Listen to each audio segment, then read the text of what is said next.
আজ আমার মনটা ভীষণ খারাপ। কারণ আমার হাতি থেকে শখের একটা ফ্রেম পড়ে ভেঙে গিয়েছে। আর ফ্রেমটা ঠিক ৩ টুকরো হয়েছে। আর এটা দেখে মনটা ভীষণ খারাপ। আসসালামু আলাইকুম ভিউয়ার্স, আমি আছি প্রতিদিনের মতো আপনাদের সাথে হাফিজা আমি।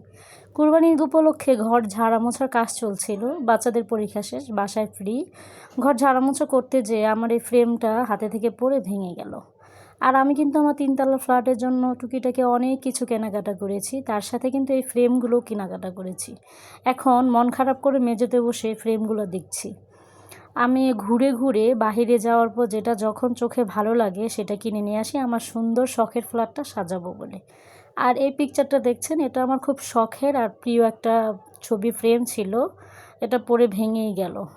তাই আর বলার কোনো ভাষাই নেই। মনটা ভীষণ খারাপ লাগছে, কারণ এখন পর্যন্ত ওয়াল হ্যাঙ্গিং করতেই পারলাম না, এর আগেই পড়ে ভেঙে গেল।